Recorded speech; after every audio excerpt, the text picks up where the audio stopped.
సంవత్సరాల తరబడి ఎన్ని మందులు వాడినా మీ మోకాల నొప్పులు తగ్గట్లేదా? ప్రాణ పెయిన్ క్లినిక్ లో అత్యాధునిక చికిత్స. పవిత్ర జయరాం అండ్ దాంతోపాటు చందు భార్య ఇంటర్వ్యూ కనుక మనం చూస్తే ప్రియచౌదరి గారు రాత్రులు 12ంటికి స్టార్ట్ చేస్తే మార్నింగ్ 5 o'clock వరకు తన్నులు తింటూనే ఉండేదాన్ని నేను. అయినా నాకు ఒక ఆడపిల్ల ఉంది, ఏదో ఒక రోజు ఇంటికి వస్తాడు, మళ్ళీ నా దగ్గరకు వస్తాడని ఉన్నాను నేనని చెప్తుంది. కామాతురాణం నభయం నలజ్జ. కామంతో కళ్ళు నెత్తికెక్కిన వాడికి కామం అనే అంటాను, ప్రేమ అని ఎవడు మాట్లాడతాడు? చెప్పులతో కొట్టాలి ప్రేమ అన్న వాళ్ళ భార్య చెప్తుంది, పవిత్ర మాట్లాడేదంట, నా మొగుడు ఏం పీక్కుంటావో పీక్కో. భగవంతుడు పీకేశాడుగా. ఏం సాధించారు మీరిద్దరు జీవితంలో? 5 సంవత్సరాలు పడక మీద సుఖాన్ని సాధించారు తప్ప అవతల అది ఊరిస్తుంటే చెరపకురా చెడేవు. ఇదొక్కటే చెప్తా నేను. నమస్తే ప్రియచౌదరి గారు. నమస్తే తల్లి. యూట్యూబ్ ఛానల్లో మొత్తం హాట్ టాపిక్గా మారిందని చెప్పుకోవచ్చు. పవిత్ర జయరాం అండ్ దాంతోపాటు చందు వీళ్ళ మరణాల వెనుక కనుక మనం చూస్తే, దానికన్నా ముందు హిస్టరీ కనుక మనం చూస్తే, ఆల్రెడీ ఈయనకు పెళ్ళే 2 పిల్లలు, ఆవిడకి పెళ్ళే 2 పిల్లలు. అలా పిల్లలు కూడా పెళ్ళిళ్ళ వయసుకు వచ్చిన పిల్లలని క్లియర్గా కొన్ని వీడియోస్లో మనకు కనిపిస్తుంది. ఆవిడ కార్ యాక్సిడెంట్లో చనిపోవడం, 2 daysకి మళ్ళీ ఈయన చనిపోవడం, ఇన్స్టాగ్రామ్లో ఈయన పోస్టులు ఏవైతే పెట్టారో, పాప 2 daysలో నేను వచ్చేస్తున్నాను, నువ్వు లేకుండా నేను ఉండలేను, జిమ్ కోచ్ కాల్ చేశాడు, నేను జిమ్కి వెళ్ళేసి వస్తానని పెట్టడం, ఇటువంటివన్నీ ఎంత ఆశ్చర్యంగాను షాకింగ్గాను ఉన్నాయంటే అసలు ఏంటి, ఏ విధంగా చూడాలి దీన్ని అని. వాళ్ళ భార్య ఇంటర్వ్యూ కనుక మనం చూస్తే ప్రియచౌదరి గారు, 6 years అయింది, మాకు ఎటువంటి కనెక్షన్ లేదు, ఒకవేళ ఇంటికి వచ్చినా ఫిజికల్గా హరాస్మెంట్, కొట్టడం, రాత్రులు 12ంటికి స్టార్ట్ చేస్తే మార్నింగ్ 5 o'clock వరకు తన్నులు తింటూనే ఉండేదాన్ని నేను. అయినా నాకు ఒక ఆడపిల్ల ఉంది, ఏదో ఒక రోజు ఇంటికి వస్తాడు, మళ్ళీ నా దగ్గరకు వస్తాడని ఉన్నాను నేనని చెప్తుంది. పూర్తి వివరాలు ఏంటి? చనిపోయిన వాళ్ళ గురించి తప్పు మాట్లాడకూడదు అని మాట్లాడతారమ్మా. నేను ఇక్కడ వాళ్ళ గురించి కాదు, జరిగిన సంఘటన గురించి మాట్లాడతాను. కామాతురాణం నభయం నలజ్జ. కామంతో కళ్ళు నెత్తికెక్కిన వాడికి సిగ్గు, భయము ఏమీ ఉండవు. ఇతని కంటే ఆ అమ్మాయి చాలా పెద్ద వయసు, అవునా? అయినా సరే ఏ దృష్టితో ఈ అబ్బాయిని చూసి ఈ అబ్బాయిని దగ్గరికి తీసింది? నెంబర్ 1. రెండో విషయం ఏంటి అనంటే, ఈ అబ్బాయికి పెళ్ళయ్యి పిల్లలున్నా ఇతను ఆమె నుంచి ఏమి ఆశించి ఆమె దగ్గరికి, తనను నమ్ముకున్నటువంటి ఆ అమ్మాయి దగ్గర నుంచి ఇతను వెళ్ళిపోయాడు. నేను ఆ భార్య ఇంటర్వ్యూ చూశాను నేను. ఆ అమ్మాయి అందరినీ ఎదిరించి పెళ్లి చేసుకుంది. 2014లో పెళ్లి చేసుకున్న 2 yearsకు ఏమో ఈ అబ్బాయి ఈ అమ్మాయితోటి వెళ్ళిపోయాడు. అమ్మాయి కాదు, ఆంటీ. ఇక్కడ వాళ్ళు బ్రతుకున్నారా చనిపోయారా పక్కన పెడతానండి. ఇక్కడ కామం అనేటటువంటి ఒక పదం ఏదైతే ఉందో, కామం అనే అంటాను, ప్రేమ అని ఎవడు మాట్లాడతాడు? చెప్పులతో కొట్టాలి ప్రేమ అన్న వాళ్ళని. ఏంటండి, వయోభేదం ఉండదా? అదే ఆ అమ్మాయికేమో ఆవిడకేమో ఆవిడ వయసు ఏంటి, ఇతని వయసు ఏంటి? సరే వయసులు పక్కన పెడదామండి. అసలు అతనికి ఒక సంసారం ఉంది, పిల్లలు ఉన్నారు, కనీసము వాళ్ళమ్మ తల బాదుకుని మరీ ఏడుస్తుంది ఏంటి అనంటే, నీ కొడుకుని నేను పంపేను, ఇక్కడే ఉంటాడు. వాళ్ళ భార్య చెప్తుంది, పవిత్ర మాట్లాడేదంట, నా మొగుడు ఏం పీక్కుంటావో పీక్కో. ఏం పీకారు? భగవంతుడు పీకేశాడుగా. నీ బిడ్డల నుంచి తల్లి పోస్టు నిన్ను పీకేశాడు, నీ మొగుడని పిలిపించుకున్నటువంటి వాడి పోస్టు పీకేశాడు. ఏం సాధించారు మీరిద్దరు జీవితంలో? 5 సంవత్సరాలు పడక మీద సుఖాన్ని సాధించారు తప్ప మీరు జీవితంలో ఏం సాధించారు? అటు ఎన్ని కుటుంబాలు నాశనం అయిపోయినాయి వీళ్ళు చేసినటువంటి ఈ పనితోటి. అమ్మాయి నిజంగా ఒక ఆర్టిస్ట్గా ఉండి, అమ్మాయి ఒకసారి నా దగ్గర కౌన్సిలింగ్ కూడా వచ్చినట్టు గుర్తు నాకు. ఆ డిప్రెషన్ తోటి వచ్చింది.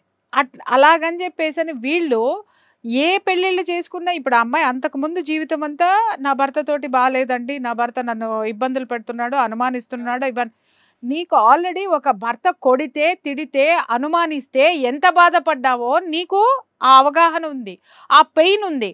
అదే పెయిన్ని నువ్వు ఇంకొక ఆడదానికి ఎలా ఇచ్చావు? నా భర్త మంచివాడు కాదు అని నువ్వు ఎక్స్ప్రెస్ చేసావు, నన్ను కొట్టేవాడు, తిట్టేవాడు, టార్చర్ పెట్టేవాడు, అందుకని నేను నా భర్త నుంచి దూరంగా ఉంటున్నానని అన్నావు. మరి ఈ జీవితాన్ని ఇంకొక ఆడదానికి నువ్వు ఎలా ఇచ్చావు? నేను క్వశ్చన్ చేస్తున్నా.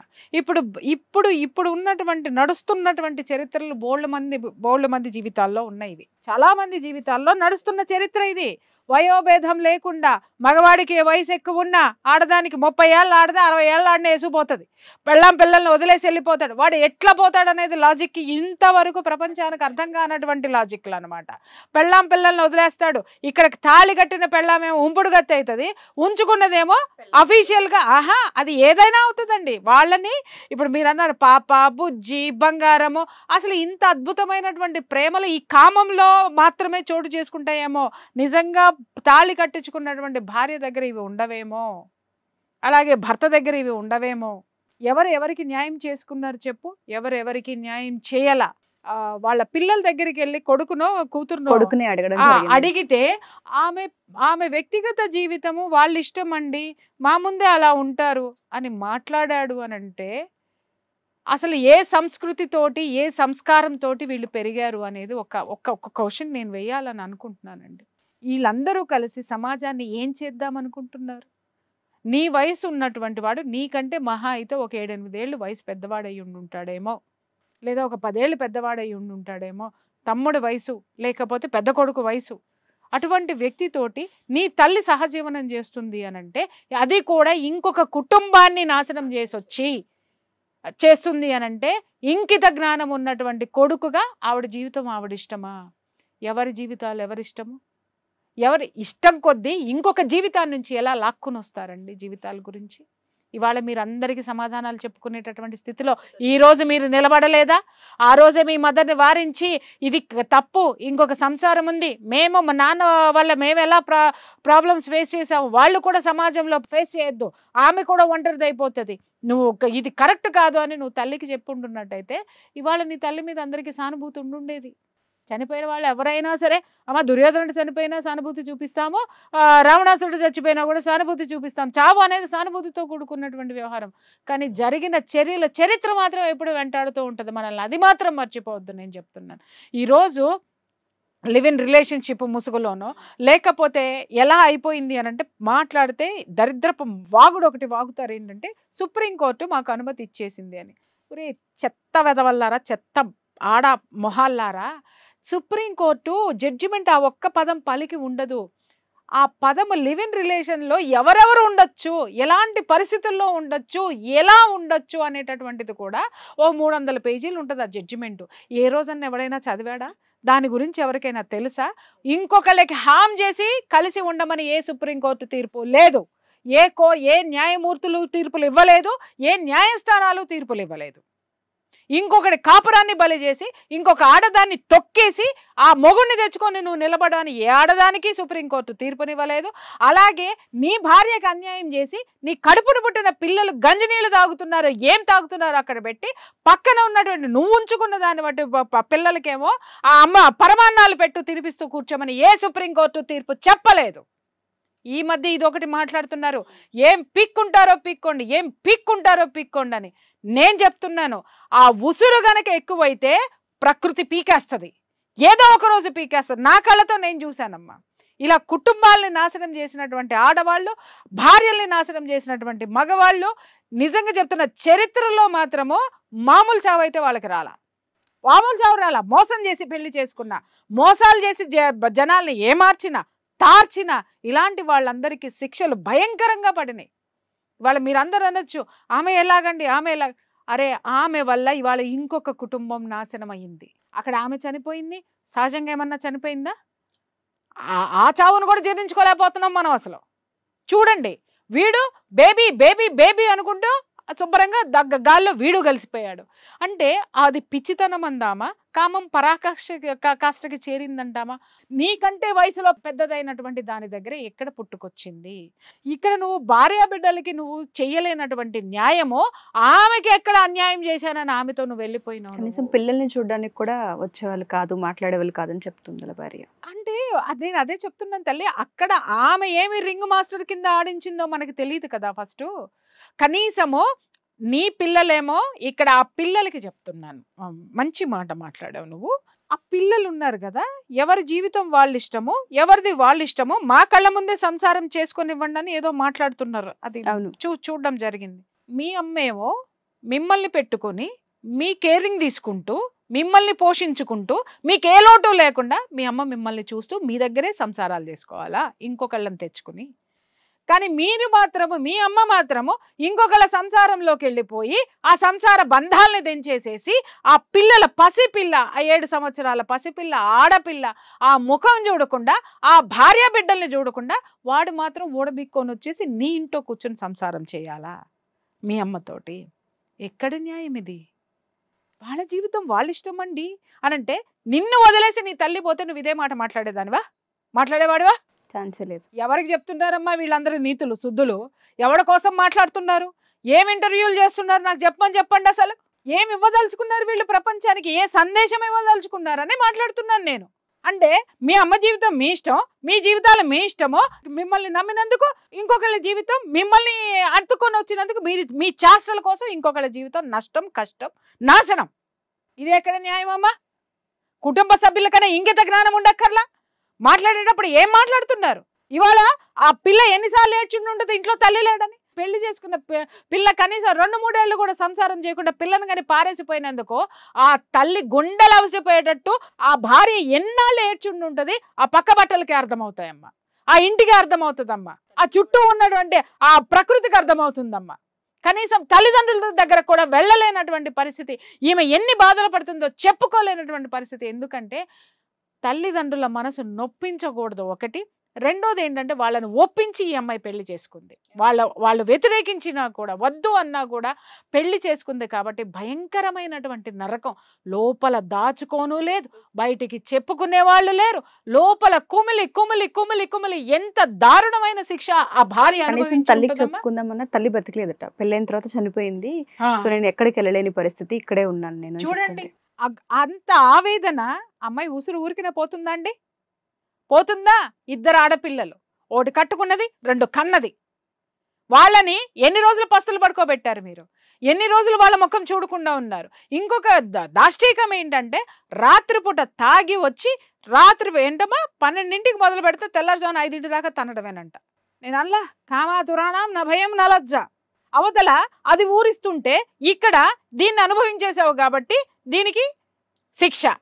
ఎవరు దీన్ని మనం ఎందుకు సమర్థించాలి చెప్పండి? ఏ విషయంలో సమర్థించాలి? చావు మీద సానుభూతి ఉంది, కానీ ఆ వెనక ఉన్నటువంటి చరిత్ర ఏదైతే ఉందో అది మనం దాస్తే దాగేటటువంటిది కాదు. సమర్థించుకోవాలి. ఎప్పుడు అంటే అది ఎదుటివాడికి ఒకటే. నేను ఇక్కడ విషయం చెప్తున్నానమ్మా, మనం జీవితంలో తెలుసో తెలియకో, తెలిసి చేస్తామో తెలియక చేస్తాం, తప్పులు చేస్తాము. కానీ ఆ తప్పుల ద్వారా ఒక నష్టం జరిగినప్పుడు బేషరతుగా క్షమాపణ చెప్పటం అనేది ఉంటుంది. చూసావా? అది నువ్వు మనిషిగా జన్మనిచ్చినందుకు నీకు వచ్చేది. మేము బ్రతికితే చాలని ఈ కుటుంబం మొత్తం భావించింది. ఎవరెట్లా పోతే మాకెందుకని భావించింది. ఇవాళ ఎవరికి ఎవరు దక్కనటువంటి పరిస్థితి వచ్చింది. మీరు అనాథల్లాగా రోడ్డును పడ్డారు, ఆ తల్లి పిల్ల అనాథల్లాగా రోడ్డును పడ్డారు. ఇంకొక విషయం ఏంటంటే వీళ్ళ లివ్ ఇన్ రిలేషన్షిప్ లో ఉన్నప్పుడు ఆ తల్లి పిల్లను వదిలేసి వచ్చిన తర్వాత వీళ్ళు చుట్టూ ఉన్న వాళ్ళు కూడా కనీసం ఒక్క మాట కూడా వీళ్ళకి చెప్పనటువంటి పరిస్థితి. ఈ అమ్మాయి నా దగ్గరకు వచ్చి కేవలం డిప్రెషన్తో ఉన్నానని వచ్చింది, కానీ ఈ రిలేషన్షిప్స్ అన్నీ నాకు తెలియదు.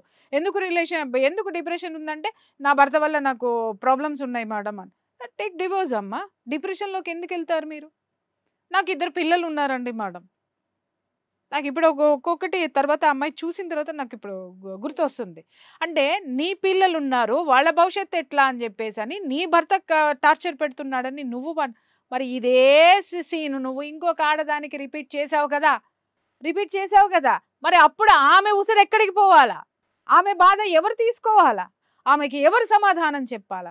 వాళ్ళ కుటుంబాన్ని ఆదుకునేటటువంటి వాళ్ళు ఎవరు? ఇంకా ఈ పిల్లలు పైకి వచ్చారు, కనీసం వయసు వచ్చిన మీకే మీ అమ్మ తోడు అవసరమో? మిమ్మల్ని మీ అమ్మ పక్కన పెట్టుకుంది, మిమ్మల్ని పారేయమని ఎవరు చెప్పలా? ఇంకొకరిని తెచ్చి ఇంట్లో పెట్టుకున్నా కూడా ప్రపంచం కూడా మిమ్మల్ని పారేయమని మీ అమ్మకి చెప్పలా? వాణ్ణి పెట్టుకొనిచ్చింది, మిమ్మల్ని పెట్టుకొనిచ్చింది, మీరు పెట్టుకున్నదంతా దౌర్భాగ్యాన్ని చూస్తూ ఈ ప్రపంచం భరించింది, కానీ ప్రకృతి భరించలేదమ్మా. మనం తెలుసుకోవాల్సింది ఏంటంటే, మనం అనుకుంటాము ఉషా నా ఇష్టం, నా జీవితం, నేను బ్రతుకుతాను. ప్రతి ఒక్కళ్ళు మాట్లాడేటటువంటి మాట, నా లైఫ్ నా ఇష్టం, నువ్వెవడ్రా అడగడానికి? నిజంగా చెప్తున్నా, నేనేమీ కాను అడగడానికి.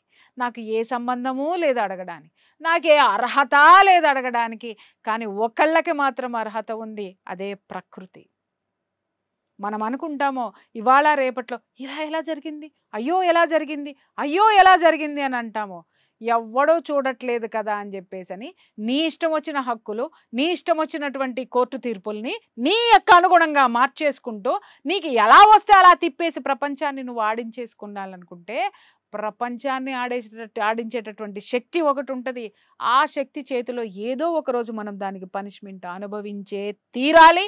దానికి ప్రత్యక్ష సాక్ష్యమే ఈ సంఘటన. చెప్పినట్టుగానే గిల్ట్ అనేది ఒకటి ఉంటుంటుంది, మనస్సాక్షి అనేది ఒకటి ఉంటుంటుంది.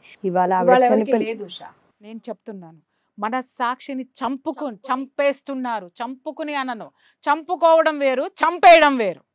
అర్థమైందమ్మా? చంపుకోవడం అంటే మదన పడడం, చంపేయడం అంటే పీక్ పక్కన పడేయడం అన్నమాట.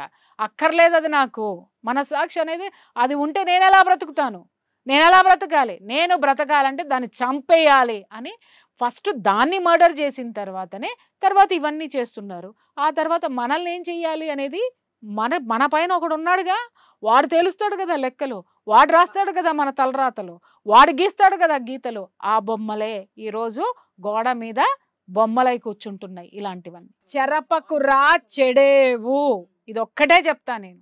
ఇంకొకళ్ళ కాపురాల్లో దూరి మీ ఇష్టం వచ్చిన వేషాలన్నీ వేసి కాపురాల్ని కూల్చి మొగుళ్ళని వేరు చేసి ఈ విధంగా చేసేటటువంటి ప్రతి ఒక్క ఆడవాళ్ళు, కాపురాలను కూర్చేటటువంటి ఆడవాళ్ళకి నేను చెప్తున్నాను కదా, ఎవరికైనా ఇలాంటి దుర్గతి ప్రతి ఒక్కరికి పట్టాలని లేదు. కానీ ఇంతకంటే నీచమైనది, ఇంతకంటే ఘోరమైనవి, ఇలాంటి ఘోరమైనటువంటి వాటిల్నే మీరు కూడా ఫేస్ చేయాల్సి వస్తుంది. Thank you ma'am. Thank you.